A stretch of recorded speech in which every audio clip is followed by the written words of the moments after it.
Hey everyone, Craig from the University of Applied Research and Development, and welcome to our Veteran Stories with Difference Makers. And I'm delighted we've got Victor Rodriguez Tafoya here with us, a veteran and community person. Good to talk with you. Thank you so much. Thank you for having me. So great that you're here. Why don't you share with us about your, first of all, your military service and what you do? Give us an introduction. Of course. As you mentioned, my name is Victor Rodriguez Tafoya. I use both last names just to make it a little more complicated or special. It's my father's last name, Special. my mom's last name. Yes, I'm a first generation immigrant in the U.S., first generation military and from my family. Eventually, my brother followed and joined the army. I joined the Marines. I made better decisions there. um, it's always a joke that we have between the branches, but definitely we all, are there to support each other, help each other out. I joined in 2003 and deployed to Iraq in 2007 as part of Operation Iraqi Freedom. I got back in 2009, 2008, and eventually finished my service right a little bit after that in 2009. So it was a total of 8 years that I served in the Marine Corps Reserves. Wow. So Dad was in the army, you were in the Marine Corps. What made you choose the Marines? My brother, actually, my brother's the one that joined the army. The The Marines. army. Um, I was honestly approached by a recruiter, and he was very persuasive about why the Marine Corps will be ideal, and his way of getting me into it was very not too unique. I mean, they usually do it all the time. The uniform, is better. It has better colors. You'll get these benefits. To be honest, I was very naive at the moment, but it was definitely a great experience. I'm pretty sure if an army recruiter would have approached me the same way, I would have joined as well. But his persuasion was very simple, and I fell for it. The power of the uniform and the colors, huh? Yes, most definitely. And so you deployed to Iraq. What was that like? It was great. It was a great experience. It was different. My family was very concerned at the time. Obviously, being Mm, the first one in the family, the oldest in the family, especially going, to a war zone. mm, But the training that we got prior going and how they prepared us, not only physically but mentally, to be there, um, was was good, and it kept us strong, kept us together.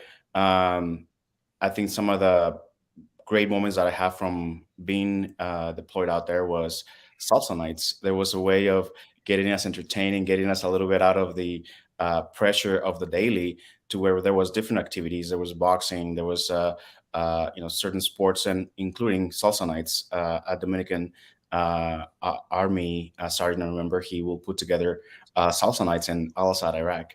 So salsa nights were definitely my way of getting stressed out and just relaxing once a week whenever I had a chance to go out and spend 3 hours practicing and learning how to dance salsa, bachata, and merengue out there. that's fantastic. How important are things like that for people that are deployed? Very important. I think definitely one of the things that we always look forward to are letters, packages, care packages, a phone call, a video call with family members, and having some sort of way of getting our minds out of this pressure that we live on a daily, of having to keep watch our backs, watch each other's backs, and watch our backs from anything Mm. that could happen. So we're always walking, working on, watching for time, watching for space, watching people. So the pressure that we live on a daily is definitely, takes a toll eventually. So that's a way to kind of relax a little bit. I wanted to ask about what were some of those pressures, constantly watching each other's backs and making sure that yourself, you're safe. Tell us about some of those pressures that are felt on the daily. Um, I think it differs by individual and by the unit or the group they're in.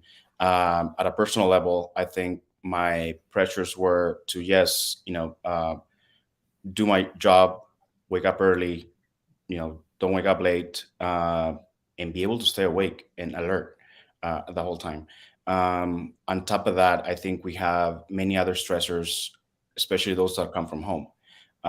Is my family okay? How can I keep them okay? Letting them Mm, know that I'll be fine.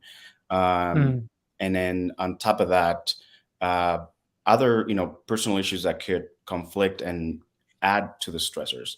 At the time, personally, I'm gay, so at the time it was very hard to either express it or say it. So the don't ask, don't tell policy was in place. So there was nobody you can talk about it. If you had a partner back mm, home, who are you going to talk about your partner having any issues? It's a conversation that you don't have. So it's mm, added stressor that we have, as part mm, of the LGBT community within the military, where you don't talk about it because you could get in trouble potentially. So there was certain instances where I was questioned a lot about my sexuality at the time, and that definitely added stress on my daily of having to keep an appearance of who I was or who I had back home, who my family was. So that added to any additional stress that we had on a daily of trying to stay alive, pretty much. So I think as individuals, we all have different stressors. Could be kids, could be a wife, but definitely mine was to stay on alert, not only of who the enemies might be, but how others might perceive me or get me in trouble. So it's something that I also been working on in the last couple of years, of where I'm trying.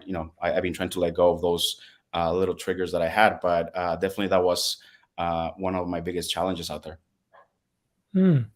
I'm just wondering because I think there's a difference between people recognize you're gay and then you just get on with your work, but you don't talk about it, versus Mhm. not only do I not talk about it, but I present as something different. Right, Which right. one was it? Well, I think it was because one of my sergeants, found out that I was, and all he said was, you know, you know be cautious with who where you leave your letters or any pictures. Just be careful. But even that idea of being careful, that message of being careful, yeah, he's not going to say anything, he's going to let me do what I got to do. There's still this idea of be aware type of situation, where they are also trying to make me cautious about being careful for something that apparently I should be careful of. So it's difficult to manage on my own, but even with the people around me, where I can't even talk about it with them. Hmm. Did it make you feel like your brothers in arms, the people who should have your back, that you're so close with, that there might be that level of unsafety if they were to know that? Because if you have to hide your pictures, hide your letters, it's as if that could cause you harm if they were found.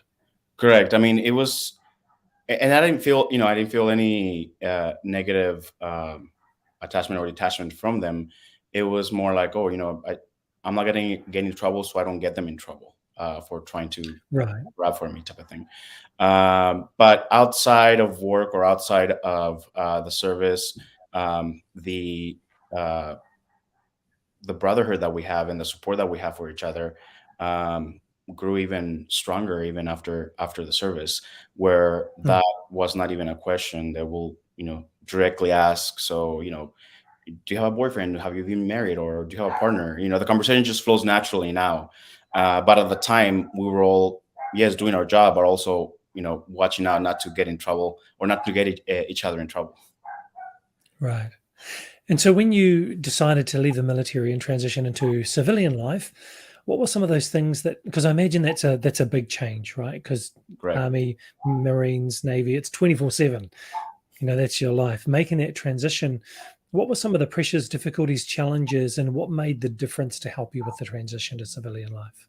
I think the biggest challenge of the at the time was not knowing what services are out there to help you, or not recognizing Hmm. certain aspects of your health or your personality that might have changed after the service, and how much that impacts your personal life.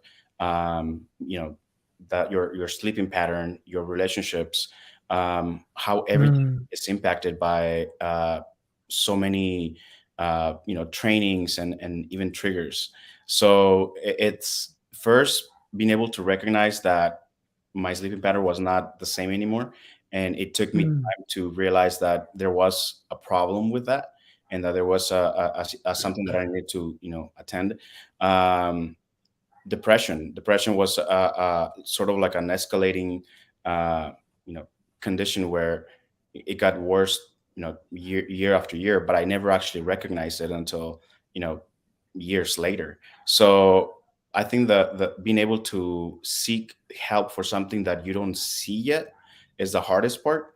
So being able to stay connected from the beginning and try to seek help for, any little thing, any little change that you see, whether it be maybe an increase in the consumption of alcohol, or um, Right. I know alcohol for sure was a big issue in many of my veterans, brothers and sisters that I have, where eventually, yeah, we were drinking a little bit more, and wait, no, that's not normal. What's going on? And alcohol is also a depressor, so it added to that, depression stage.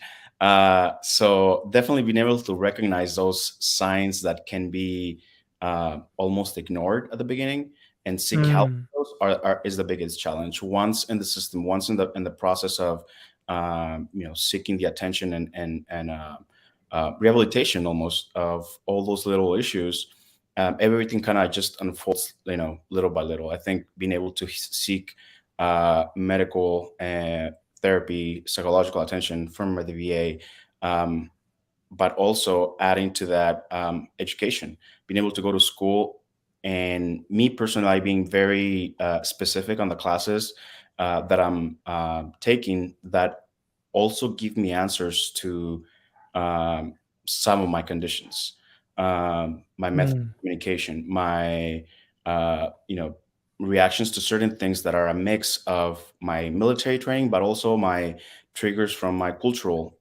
environment, and how those kind of impacted the way I've been developing my own personality. Mm.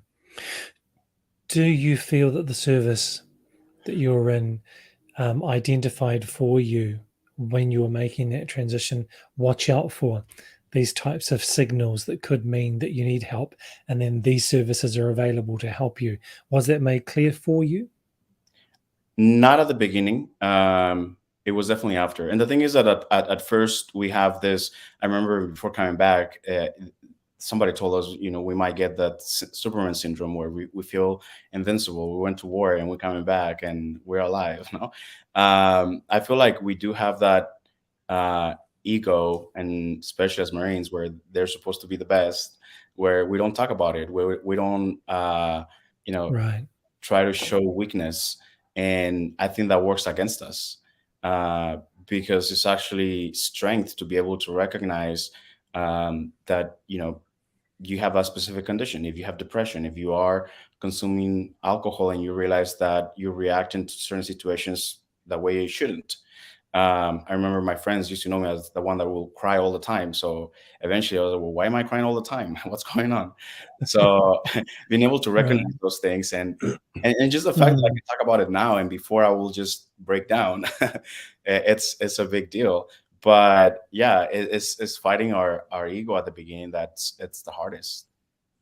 Right. Fighting that ego. Do you think that the ego is a big part of that? Is that conquer the mountain, you know, we'll protect our brothers and sisters in the military, that you've got to take that hill. And so that becomes very much part of who you are. It's very, very different in civilian life, isn't it? Yes, definitely. And again, a lot of factors fall into place. Cultural factors, or being the male in the family, Right. the oldest in the family.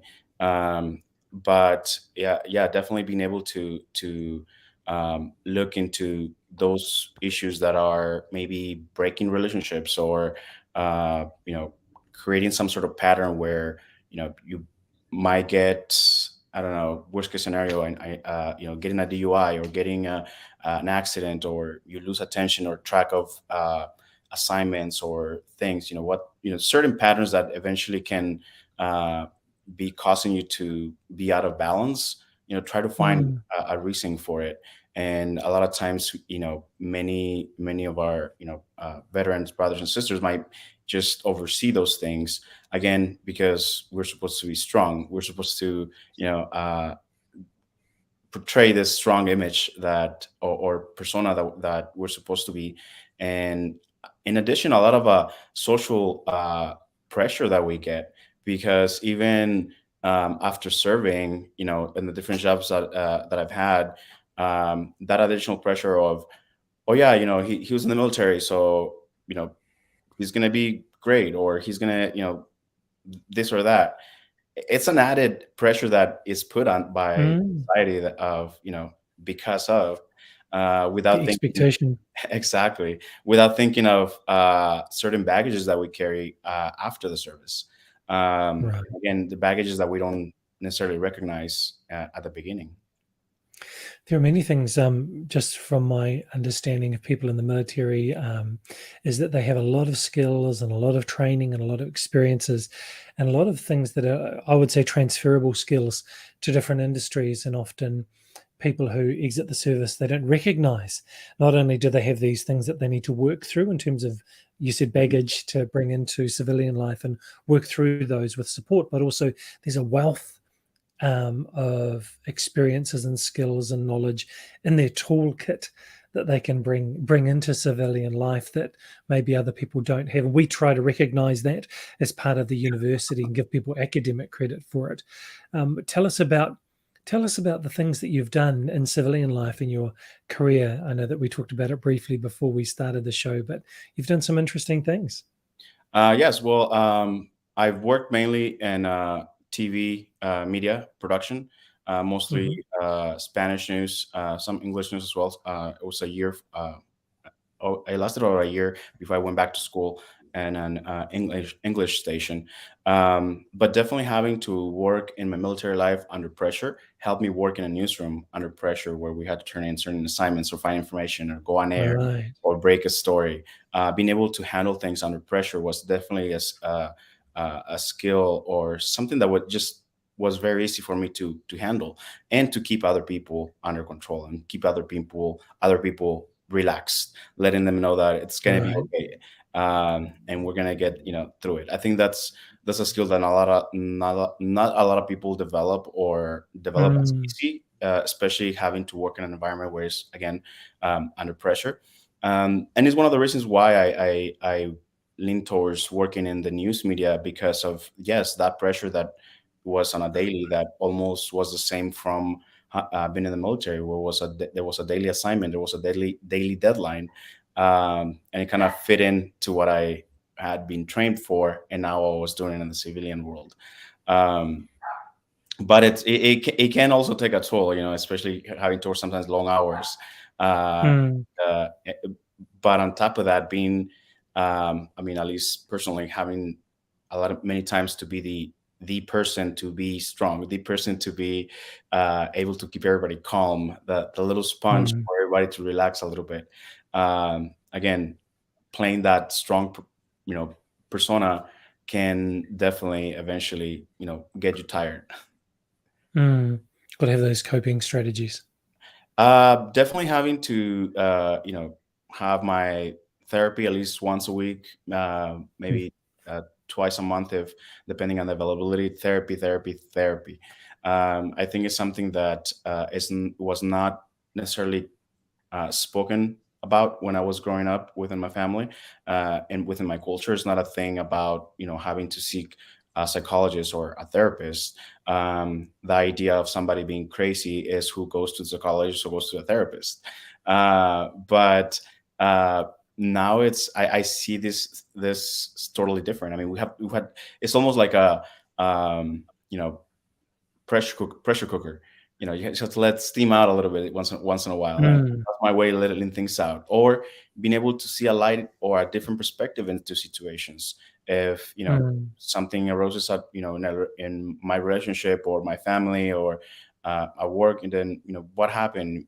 I mean, what's going on, and then it helps me solve my own questions. And a lot of times we either voiced it in a way that we're venting with someone, but not necessarily seeking the answer. So being able to seek professional help helps us kind of find the better answers, better guidance. Um, mm. but on top of that, being able to make a little bit better decisions into what's going to be best for us, what's going to give us a little bit less pressure, or how to not get into a situation where things are might even get worse. So might as well step to the side and might handle it differently, or do something different.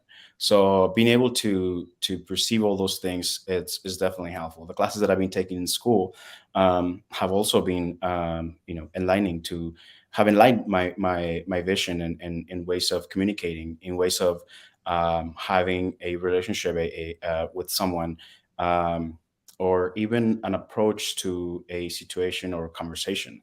What's the best setting for me personally to have a conversation with, Mm, a boss, with somebody else. Being able to read somebody else, because nobody's going to read me. Nobody's going to be like, oh, that's Victor the veteran. No, they don't know if I'm a veteran or not. They just know me or the face. So right. me having to put my extra thought into each individual, and being able to read body language, facial Mm, expressions, and how open or not open somebody is to have a conversation, being able to, instead of going straight with an issue, talking about, so how's your day, how are you doing, that kind of lets me away to test the waters and see if this person is stressed, is busy, they have too much going on today. Then in my mind, okay, we'll have this conversation tomorrow. um, but mm, my approach has changed a lot in how I communicate with someone, just because everybody has something going on, and not everybody has yes. the same way of handling a situation or a conversation. I love that you've mentioned, time management, handling pressure, team leadership, team management. People often don't recognize that those are hugely valuable skills, particularly when technology and job roles are changing so fast. These are the things that only people can do and can do well. You mentioned also about those interpersonal skills of body language and communication and discernment about when to bring up a topic, or maybe, oh, I'll bring that up tomorrow because maybe they're having a bad day. Now's not the right time. Those Correct. things are really, really valuable. I was reading a book called, I wrote it down, Surrounded by Setbacks by Thomas Erickson. And he noted how important it is to actually build a support network around oneself, particularly to help us deal with those stresses, those strains, those weaknesses. And you said being able to talk with your therapist about finding better answers rather than just the answers that we have. I love that. And I think maybe you've neglected to say bravery. You are really brave with actually sharing these things really openly, talking about your sexuality and the challenges with that, coming, being in the military, and then having a therapist, and the culture, as well as being military and being a man, coming from your culture, being a challenge to talk about that openly. I think you're really brave to share that so that other people can hear this and know actually it's okay. It's actually okay. So I think you're really brave. And tell us more about your studies that you're doing and what you hope to do after that. Well, I got service connected with the VA. At first, I took advantage of the GI Bill, then eventually the post Mm, 9/11 GI Bill. Once I seek information about the vocational rehabilitation program with the VA, and once I was service connected, I was able to receive the support financially, so that the which is the chapter 33, I believe it was. No, chapter 31. Chapter 31 program with the VA is able to pay for my books and full-time tuition. So that gave me a little bit more leverage into having less worried about finance, and mm, focus on education. That has given me more of an opportunity to learn, understand, seek some sort of channel or some sort of path into something that will eventually help me give back. Being able to, mm, in this case, I'm focusing communication studies, as as we talked about, body language. If you're sick, if you're mad, I think those are skills that are key, like you mentioned, in every organization, for any manager, any CEO to be able to have a better communication with their staff or with their employees. Uh, Being able to have those skills, I think, is important. I think a lot of organizations sometimes, oversee those small little steps into how to, set up, have a setting for a conversation. If an employee is coming in, for a simple conversation, it can be for a complaint, it can be for asking for a pay raise. Try to read the person first and try to get a sense of where they're coming from. I think is very important. A lot of people, I feel like, either are not in touch with or have lost sort of that empathy of growing this skill and understanding how important it is, especially growing relationships at work. Mm, So that's my goal, as far as education, finishing or pursuing my communications study degree. Eventually, focus on. I'm not exactly sure yet, and I don't want to kind of say something that it might be change paths, but it's definitely going to be something that is going to be giving back to my community, veterans for sure.